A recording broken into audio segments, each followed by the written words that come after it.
So I'm Mary Potter Kenyon. I'm a program coordinator at Shalom Spirituality Center in Dubuque. I'm also an author of 7 books, including the pandemic released Called to Be Creative, a guide to reigniting your creativity. Before we get started with some of our fun activities tonight, I just want to talk a little bit about flow. If you've heard of the concept of flow, it's a state of mind when you're really immersed in something. And people have it when they're running. They say that they get the runner's high. That's kind of like the flow. People have it when they're doing yoga. Whatever kind of creative activity you can be involved in, you can get into that state of flow. So for me, it's writing. I might get up at 8 o'clock in the morning on a Saturday and grab a cup of coffee and start writing. And lo and behold, my daughter might interrupt me and say, "Are we even going to eat lunch?" And I'll look at the clock and it's 2 o'clock in the afternoon.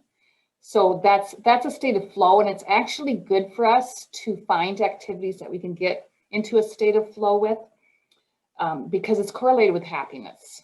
So if we get lost in activities, that means we really love those activities, and we will be happier and healthier if we find time to put those activities into our lives. So as creative people, and we are all creative, to get to that state of flow, sometimes we feel blocked. Like you can't, whatever the activity is that whether it's painting or gardening or whatever, you might just have a hard time getting started and you might feel a little bit blocked. So the activities we're going to do tonight kind of help jumpstart us in our creativity. And so it doesn't have to be related to whatever the activity is that you want to get lost in. You know, if you want to get lost in painting, these activities that we're going to do tonight will help jumpstart your creative juices. So we're going to look at some of the things that help us be more creative. And I'm going to share my screen for a second here.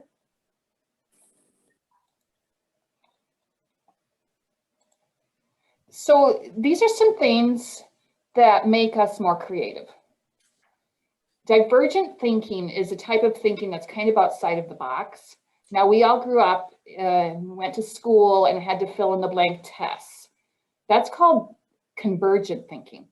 There's one answer for math, right? I mean, you can only come up with one answer. And so when we do math problems, we use convergent thinking. But divergent thinking is when we are trying to come up with other ways of doing something or brainstorming ideas. It's a free-flowing, spontaneous. It lets us explore our imagination. We can come up with different solutions. It's not always going to be the one answer. Is not divergent thinking. And so we need both kinds of thinking in our lives. But we may, and a lot of us do, mostly do convergent thinking, where there's one answer. We don't get to brainstorm, like maybe at work or at home. We don't get to come up with alternative ways to use a Band-Aid or whatever it is.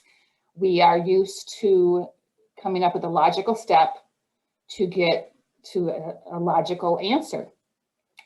But so think about it this way. Convergent thinking is that IQ test you took or the basic skills test you took.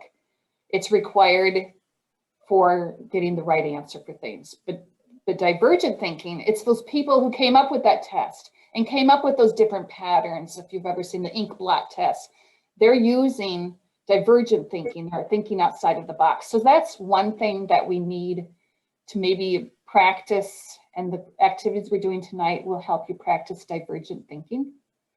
Cultivating gratitude is another thing that helps you develop your creativity. It helps strengthen your ability to bounce back from trauma. You've probably heard of gratitude journals or gratitude jars. Well, there's psychology and science behind those. By being grateful and finding things to be grateful for, we can strengthen our immune system. We can lower our blood pressure. We might have more joy in our lives or increased optimism. And it's actually a practice to cultivate gratitude. You can be in the habit of looking on the negative side of everything, or you can cultivate your habit of looking at the positive side. And when you're grateful, your stress goes down and you can think more creatively. And so we want to enhance our creative life by practicing gratitude. Solitude is another thing that's helpful for creative work. For those of us who were daydreamers in school, it's good news to find out that daydreamers, adults, are more creative. And so try telling that to your boss that you just need a little bit of time to daydream, because then you're going to be more creative. But there's a science behind it. They've looked at different studies of daydreaming and seen that creative people are more likely to be daydreamers, or daydreamers are more likely to be creative. Mindfulness, which is kind of sounds like it goes with solitude. Mindfulness is consciously paying attention to each moment, each thing, everything around you, being fully aware. A man named Dr. Danny Penman wrote a book called Mindfulness for Creativity. He says that mindfulness enhances our skills that are necessary for creative problem thinking. Now, it's not always easy if you're like me and your mind's going a mile a minute and stuff, it's hard to stay silent and quiet and give yourself a little bit of time for mindfulness. But I like to write down in my journal, when I journal, I call them white stone moments, the moments that are special and important because I need to make my mind pay attention to those moments.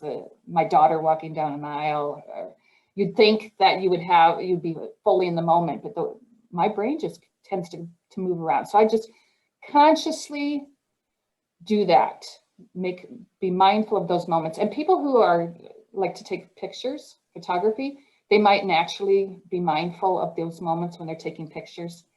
So getting lost in the flow is a mindful practice.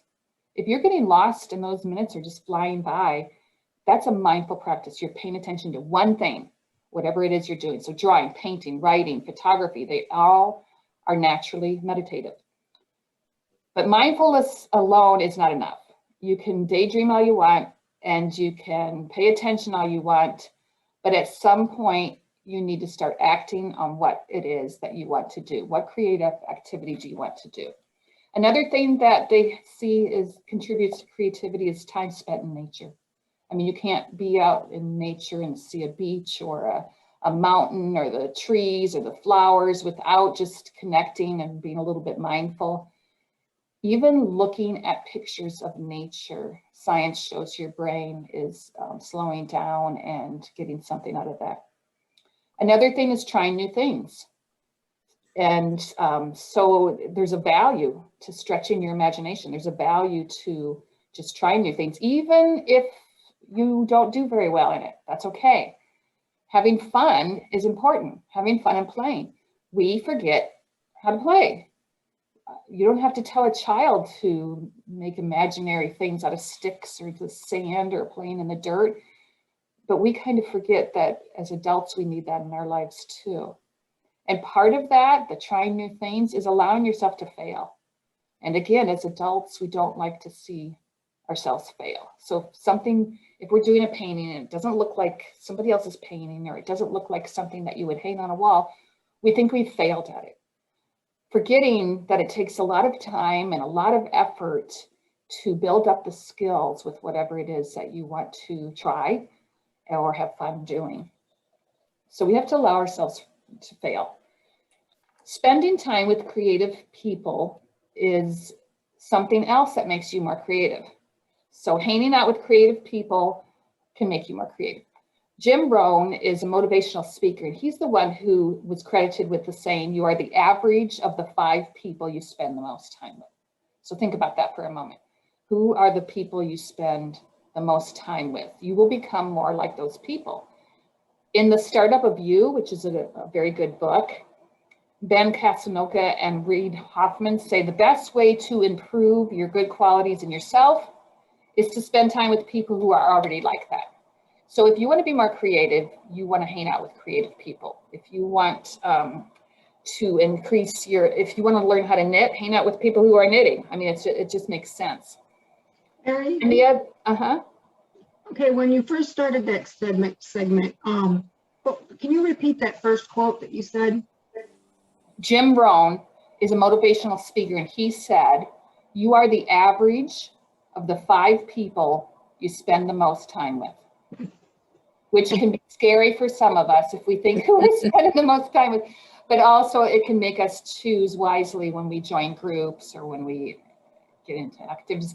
And yes, during the pandemic, it may have just been the 5 people in your house. And that's scary too, but practicing creativity is another thing. So like I talked about practicing gratitude, you actually have to practice to become more creative. So that's the key word, practice. The more you do it, the easier it gets. Exercising your mind is just as important as exercising your muscles.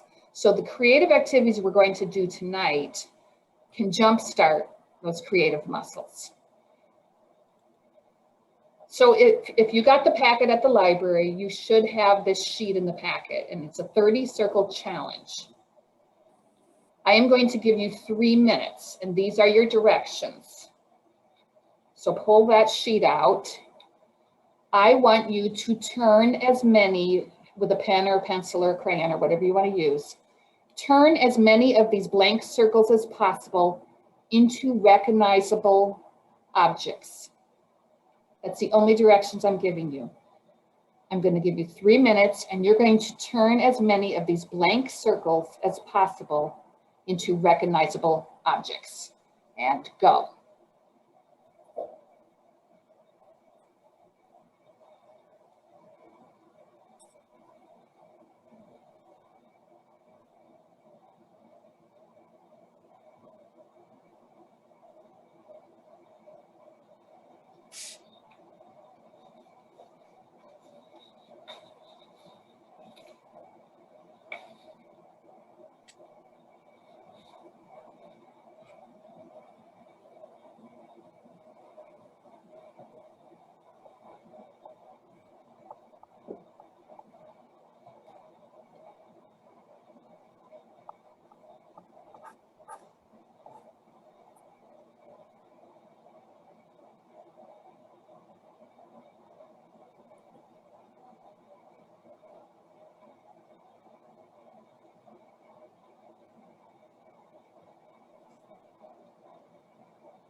I hope you're not wanting perfection, Mary.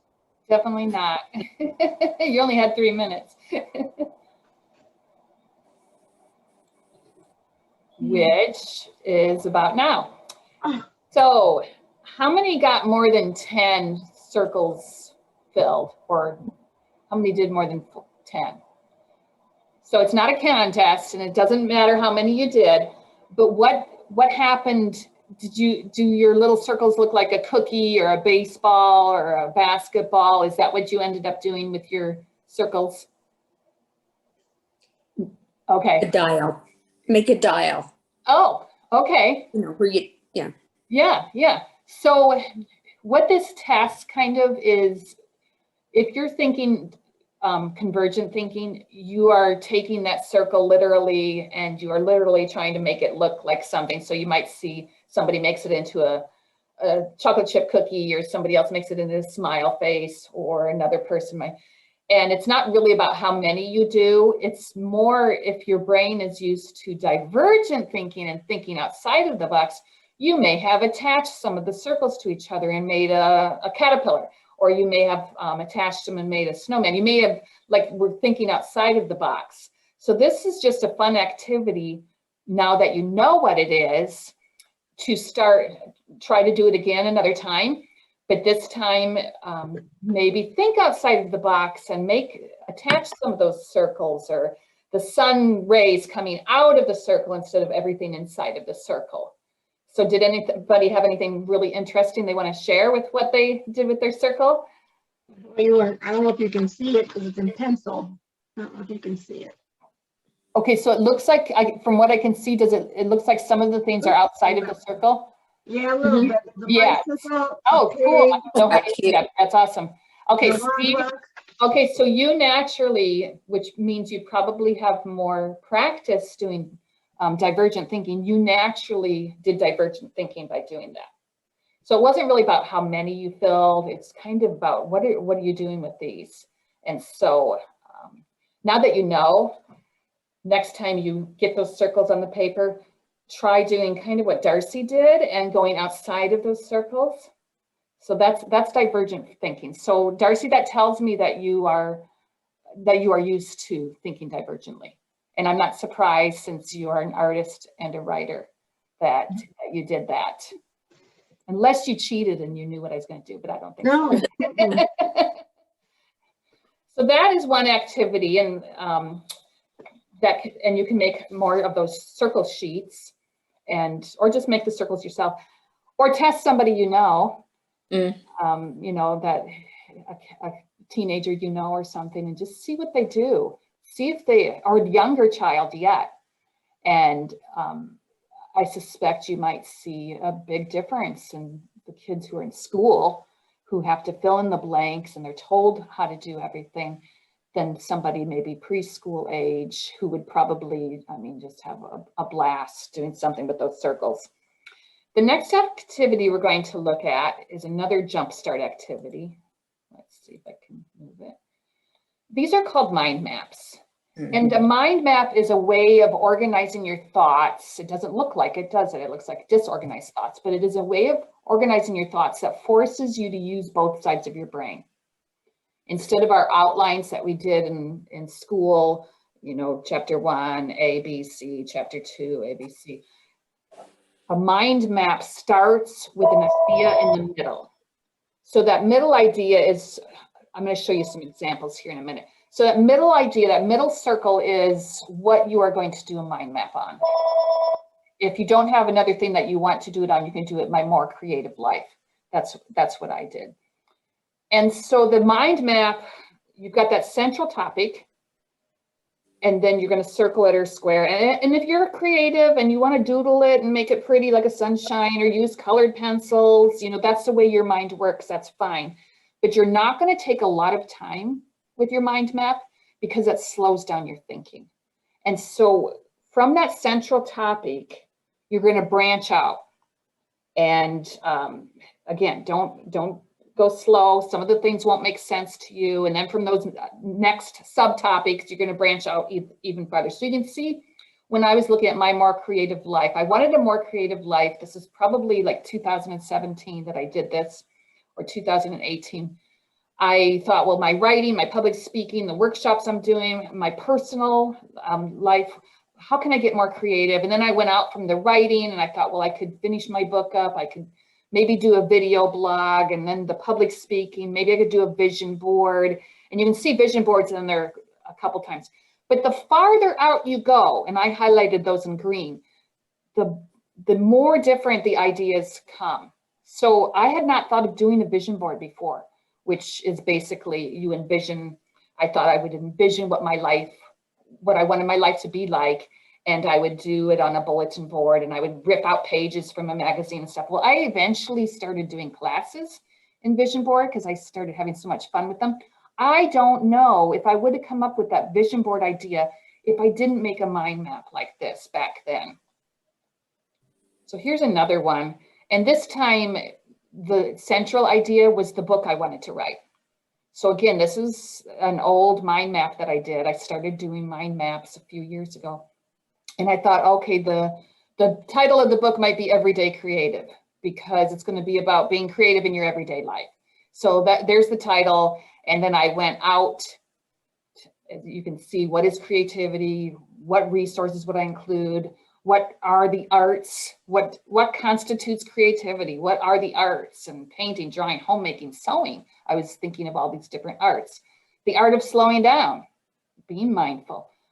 People, would I include people in this book, and who would they be? Well, my mom was central to this book, and so I really highlighted that with a red crayon. And then the exercises, I had the idea, okay, maybe I'll have 12 chapters and 12 exercises in this book. And the resources, what kind of resources? So again, it was just a different non-linear way of organizing my thoughts. And those thoughts, the farthest out, were the ones that were the most helpful when I was writing my book, because we're using both sides of our brain and we're forcing it to do divergent thinking, thinking outside of the box. Another one that I did was I was thinking about a program to teach authors how to do programs, which sounds a little silly, but I've been doing programs for libraries, and then I worked for libraries where I would find programs, and then now I'm a program coordinator. So the one hint and tip I can give people is libraries, spirituality centers, all of these places are looking for good, decent programming. So how do I teach somebody how to do that? How to take whatever their idea is and make it into a program? So I decided the title would be Get With the Program. There's my central idea. I went out, well, what kind of topics was I going to cover? How do you make a program? What kind of costs do you put on? Where would you do these programs? And so going farther and farther out, well, way down in that right-hand corner, when I saw that I had written entertaining, I had written educational, I had written engage the audience. That's what we got to do for a good program. Hey, 3 E's, and I eventually used this mind map to write an article about doing programs, and I talked about the 3 E's. Since then, I've thought of a couple more E's that would work, but there it is.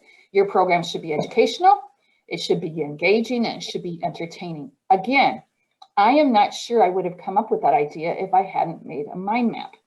So what we are going to do tonight is, if there's something in your life, maybe you just want a more creative life, then you start and you do your middle as my more creative life and work out from there. Or maybe there's something at work, or there's something that you would like to do and you don't have an idea of how to get started. That will be your mind map tonight. So I'm going to give you not a lot of time, because remember I said you want to think fast and you want to not censor yourself. So if some of the ideas sound a little bit out there, there's a reason it came to your forefront of your brain. I want you to go ahead and write it anyway. You don't have to share this tonight, but you were probably going to want to look at it when you're alone, because there's something in there that a message came out of, that divergent thinking that we need to do. So right in the middle of your paper, use the other side of that circle sheet or a blank piece of paper. Write down what your main topic is. And then from that main topic, start branching out from that center. Don't take a lot of time. Don't slow down your thoughts. Make each of those connections spur new ideas from that. And if you think it's going to be a whole new cluster, start a whole new cluster and keep going, because your mind will open up, I promise you. You are done when the page fills or the ideas are dwindling or Mary says we're done. So I'm going to give you 5 to 6 minutes, and I want you to start now.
So that's about 6 to 7 minutes.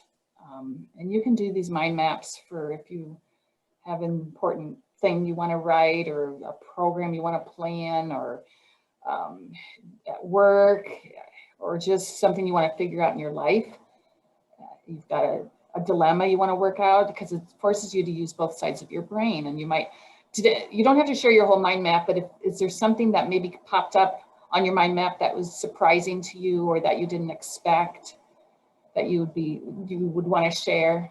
If not, that's fine.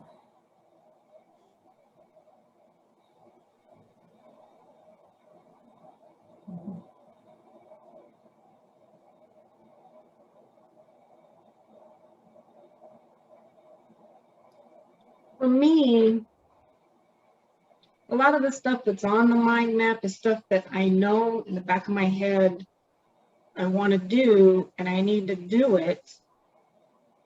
I think this kind of forced me then to put it down in clumps and then keep putting out, Yeah. the fingers. So there's a lot on here and it's a jumbled mess. So, Uh-oh. so I can't say that was anything new. It was just a way for me to then kind of get it out and Yeah. down and look at it instead of just jotting down a note here on a tablet here and a notepad there. Now it's all here. So I would suggest, you can see I kept mine from for years, that every once in a while I will look at them, especially that My Creative Life one. It's and I'll see something on there that I'll think, well, I could try that, or I could do that, and stuff. So, and look at it once in a while, or maybe make another one from something that you actually want to center on, make a new center from one of those things that you branched out. So it's just a way to make our mind work differently. And I'm glad that you did this, because I expect to see very creative things from you now. But, yeah, and I make them, I don't do it often. I mean, and the way I work sometimes has to be linear. I mean, I have to do the outlines because step by step and stuff. But this to me has become a good brainstorming tool. So even if we're trying to figure something out at work, I will sometimes do a mind map of that central thing we're trying to figure out and stuff. And sometimes it doesn't help me at all, but other times something comes out of it. So like I said, you can spend a little bit more time on it too, because you might branch out even farther if you do, but that gives you, that's another Jumpstart activity that helps us use divergent thinking. Now we're going to get to one of my favorite activities, and I will share the screen again. I mean, I'm kind of hooked on these. So in your packet, you should have a Sharpie marker, and you should have some pages from a book. If you don't have it, you can use a magazine or a newspaper in your house, but your papers will look something like this, or like something from a book. And that's what you can pick up at the library if you hadn't picked up your packet. But if you don't have those, grab a newspaper, grab a magazine, anything with print on, grab a cereal box if you have to, because we're going to do something called blackout poetry. You do not have to be a writer to enjoy playing with words. And blackout poetry focuses on circling and arranging somebody else's words from a printed page. It's kind of less intimidating for those of us who think we can never write a poem to work with somebody else's words, because then we're not doing something wrong. We're just pulling words out of something somebody else did. So Austin Kleon is an author who has written several books on creativity. He kind of came, I don't know if he was the only one who did this, but he would jumpstart his writing gears by picking up a New York Times when he was out for coffee and doing blackout poetry. It was just kind of a way to break the monotony and the writer's block, if he had writer's block. And he used the New York Times, and then he published a book of those blackout poems that he did. These two blackout poems are actually pages from one of my own books, Chemotherapist. And so these are the very first two I ever tried. And so I took a page out of the book, which yes means I ruined the book, but it was my book. I could ruin it if I wanted to. So, and then I just pulled some words and some phrases from it. And the act of using a black Sharpie marker to black everything else out was kind of meditative for me. And it was kind of relaxing, just like coloring. So one of the poems that I pulled out of there was interminable wait for him to get to me, mutual stunned silence, bad heart attack, mutual anguish for not having seen the obvious. I love you, I told him, his beautiful brown eyes locked with mine. Thank you, he replied simply. Thank you, as if my love were a great gift to him when all along his love was a gift to me. Tears of tenderness sprang to my eyes. Our marriage relationship, him leaning on me. It's okay, you'll get stronger. I wrote a poem. And so the other page, Chuck E. Cheese, holding hands, first time without children, celebrating our anniversary. I had a husband who understood my obsession, encouraged my writing. It was my mind that attracted him. David smiled. We shared a glance, neither one of us worldly. I giggle. Again, I wrote a poem. So this is, and it's not intimidating because somebody else's, well, those were my words, but so I know that some people like to doodle and color and use colors, so you don't have to use just a black Sharpie marker. You could color in some of the words. You can use green, you can use red, you can doodle on the sides, and I'll show you a couple of those examples. So this is one of the pages I used, and I just pulled these words from it.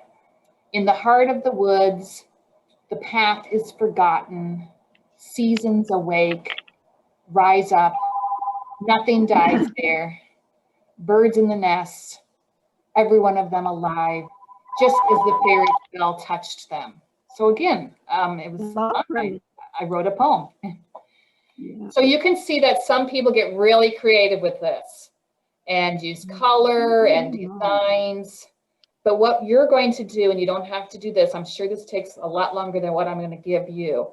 I'm going to give you about 10 minutes to take one of those sheets, or if you don't have the packet, grab a newspaper, grab a magazine, grab something with somebody else's words on it. Grab a bill if you have to. Although there's not a lot of words on those, are they? Is there? But just, and if you didn't pick up the packet at the library, Shirley might have some of those packets left. And I had somebody grab a book once and start defacing their book. And what you're going to do is, one way to do it is maybe just look through the words quickly. And are there some words that kind of stand out to you? Are there some words that pull you in? Maybe circle those with a pencil and just go through and circle the words that you like with a pencil. Or I just use the black marker, and you're going to black out, or be very creative like this, the words that you want to keep. And you will have written a poem. I cannot believe some of the poems that come from this. So go ahead, I'm going to give you 10 minutes to do your blackout poem.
I think I need to find another page. I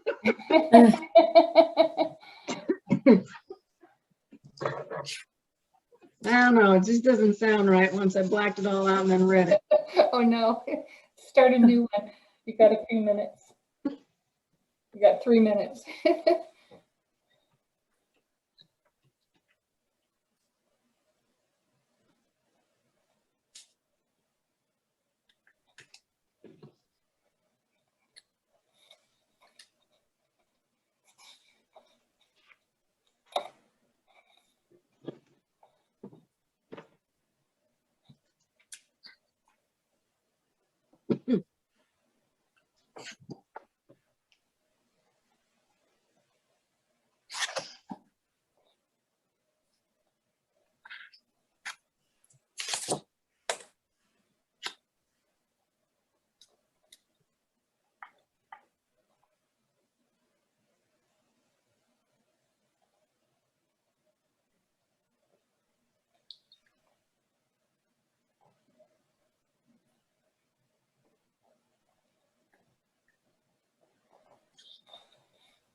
Okay, so that's, you can do this with colored ink. You can do it with magazines, newspapers, anything printed. Does anybody want to share their poem? I always love hearing the poems.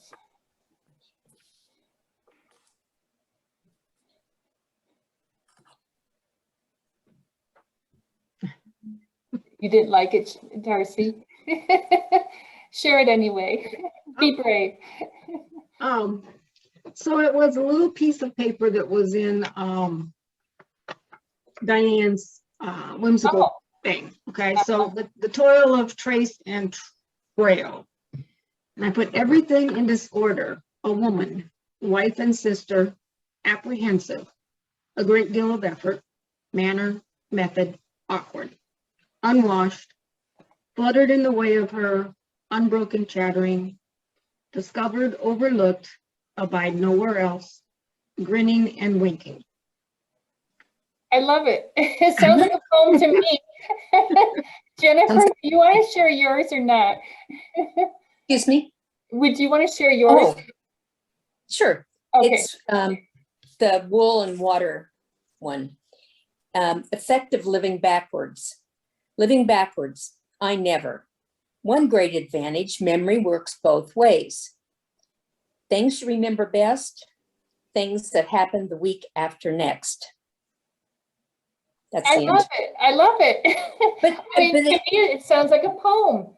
well, it was so amazing to me because I never thought of it that way. But it's like your dreams rather than memories. It's kind of neat. It was a neat little guide, like to read the book.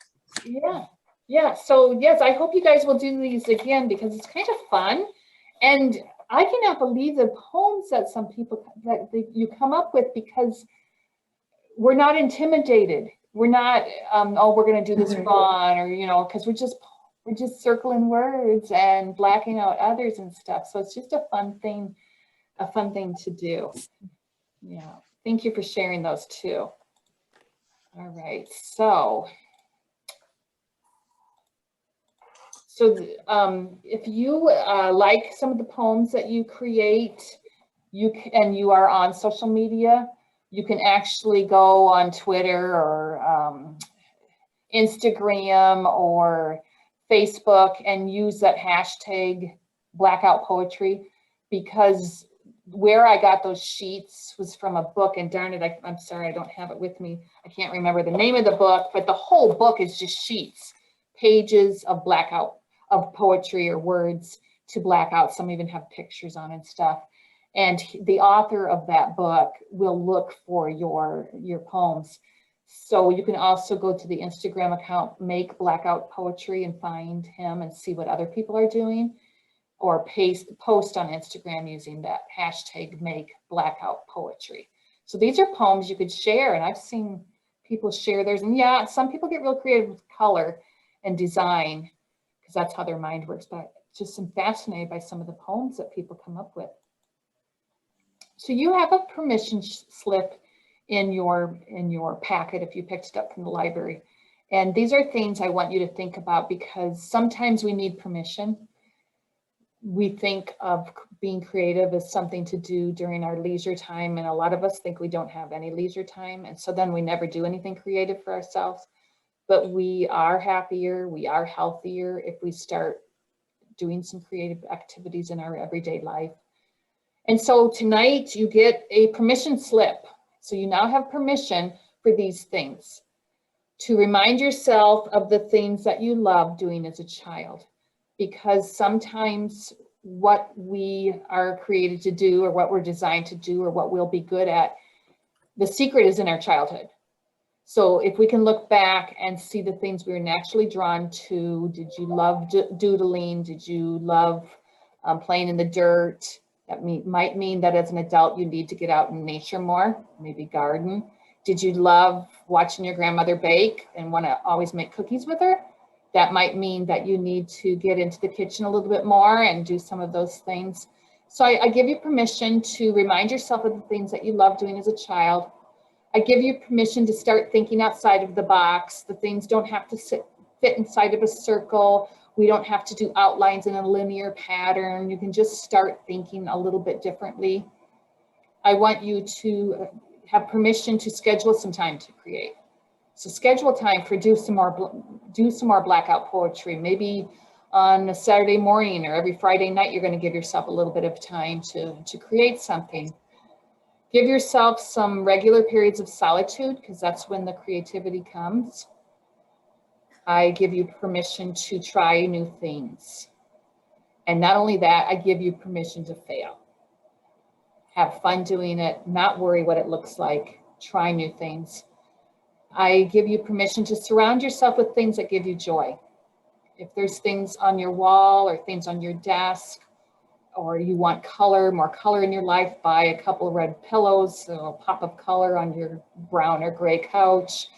Start surrounding yourself with things that bring you joy, and you will feel more creative.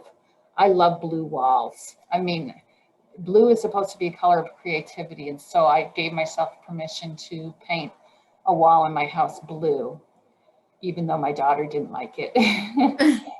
Be mindful of those moments, because if you start taking mental snapshots of these moments or actually take a camera and take pictures, that will help you be more creative.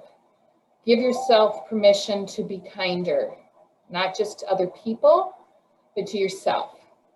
So you would never ever tell a friend to stop even trying to paint because it looks awful, but you might be telling yourself that. So I want you to start being kinder to yourself and kinder to the world at large, because we're more creative when we are being kind. I give you permission to practice gratitude. Gratitude is something that takes practice, because there's some days there's very little that you can find to be grateful for. Some days it's just your feet hitting the floor. And you will find that helps you be more creative. I give you permission to find your tribe. Find those people that feed your creative soul. And they may not be in your family. They may not be in your own house. You might have to go out there and find them at the library. But I give you permission to feed your creative soul, hang out with creative people, because then you will become more creative. And the bottom line, I give you permission to leave a legacy of creativity. The people in your lives who see you being more creative, who see you trying new things, you're leaving them a legacy, and you're showing them that it's okay to do the same.